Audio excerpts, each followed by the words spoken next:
Sobre toda essa viagem do presidente Lula à China e a Abu Dhabi, eu converso agora com o cientista político Urian Fancelli. Boa tarde para você.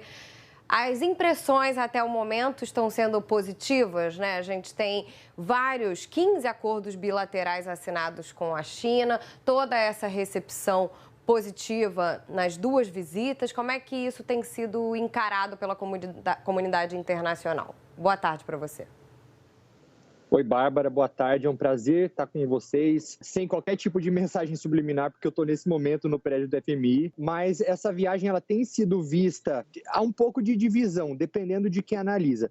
Por um lado, a gente pode ver que é muito bem-vindo o fato do Brasil ter voltado ao cenário internacional depois de 4 anos de isolamento, né, com o governo Bolsonaro, que arranjava discussões, intrigas com diversos países, inclusive países que historicamente eram aliados do Brasil. Vamos lembrar ali, por exemplo, a gente teve certas rixas do Bolsonaro com Biden, depois do Bolsonaro com Macron, depois do Bolsonaro com a China, que inclusive acabou atrapalhando na exportação de vacinas para a China, né? Deu uma atrasada. E agora é uma sinalização muito importante o Brasil voltar para esse cenário, principalmente discutindo acordos comerciais, acordos ambientais. Aqui no FMI, por exemplo, é um assunto que tomou conta na semana, quase todos os dias houve palestras sobre isso, com pessoas do mundo inteiro discutindo, e o Brasil fez isso na China. Por outro lado, o fato dessa viagem ter sido organizada nesse momento em que iria uma representante da União Europeia para o Brasil para falar sobre o acordo de livre comércio entre União Europeia e Mercosul,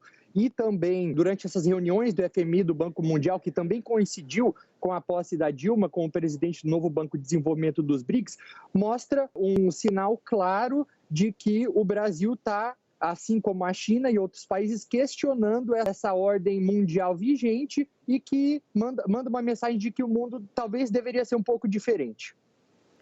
É verdade, a gente vai vendo aí as peças dos tabuleiros sendo rearranjadas, né? Mas é claro que Estados Unidos e China ainda com importâncias gigantescas e o Brasil tentando se equilibrar numa linha tênue para não desagradar ninguém, essa que é a verdade. Mas aí te pergunto especificamente em relação aos acordos comerciais e as questões do meio ambiente, como é que você enxerga essa visita de agora que se encerra amanhã? Ô, Bárbara, eu enxergo que é algo que é inevitável para a inserção internacional do Brasil. Se a gente para e olha para o Brasil atualmente, nós não somos os melhores em absolutamente nada.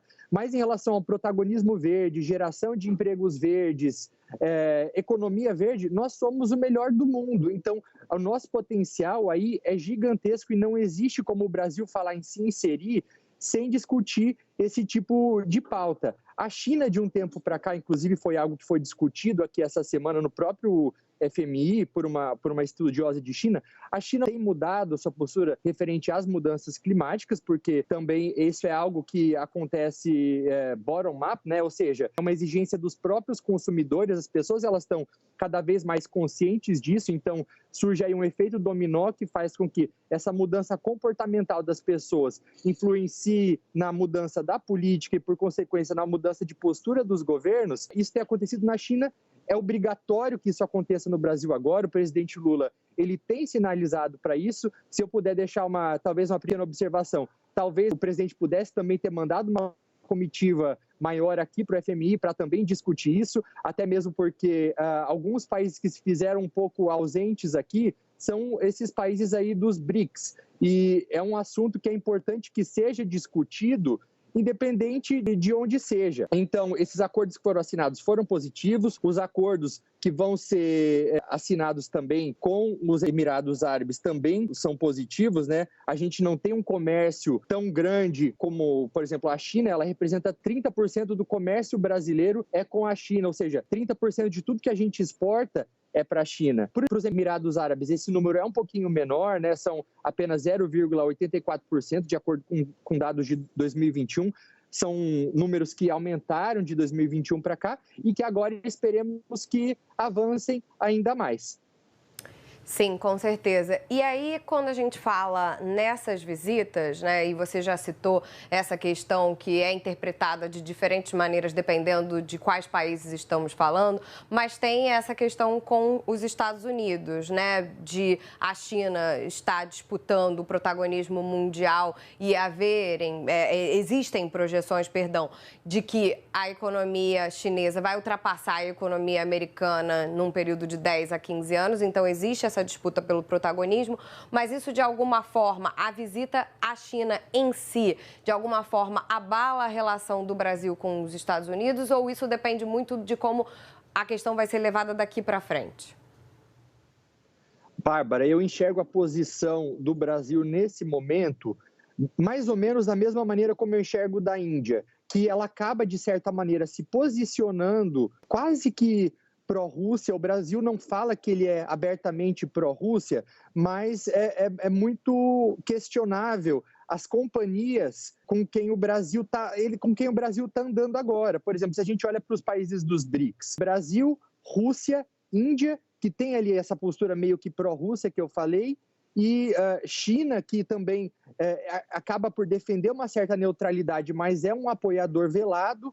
Então, assim, eu acho que esse discurso do Lula de criar um grupo de países neutros para defender a paz é completamente louvável, é a posição que o Brasil deveria ter internacionalmente, né, de independência, de querer buscar paz, até porque a gente não tem o histórico de querer nos meter nesse tipo de disputa internacional. Por outro lado, quando o presidente ele faz um discurso dizendo que certos países, se referindo aos Estados Unidos, eles devem parar de enviar armamentos porque isso tem ajudado a fortalecer a guerra, eu não acredito que esse seja o caso, porque se você olha para a maior parte dos especialistas, eles dizem que se a Ucrânia, uma democracia, ainda está de pé, se ela está conseguindo resistir, é justamente por conta desses armamentos que foram enviados não só pelos Estados Unidos, mas também pelo Ocidente. Então, o fato do Brasil se posicionar mais próximo aos países dos BRICS, isso pode ser que a gente não perca nada, talvez, por outro lado, seja até positivo pelo fato de, vai que, de repente, agora esse acordo do Mercosul com a União Europeia realmente saia, e é um acordo muito importante para a economia brasileira também, porque ele tem o potencial aí de agregar no nosso PIB bilhões de dólares só nos próximos anos. Assim, são realmente números muito grandes e que não devem ser questionados, porém, essa já era uma preocupação minha antes dessa viagem do Lula à China, quando ele se posiciona em relação à guerra e abandona essa postura de vamos criar um clube da paz para defender a paz e começa, de certa maneira, a atacar os países do Ocidente, é aí que eu acho que é um discurso que não condiz com aquela postura pró-democracia, pró-direitos humanos, que muitos de nós esperávamos que o presidente Lula tivesse durante seu governo. Tá certo, é complexo, né? A gente vai analisando aos poucos. Te agradeço pela entrevista e um bom fim de semana para você. Obrigado, Bárbara. Bom fim de semana.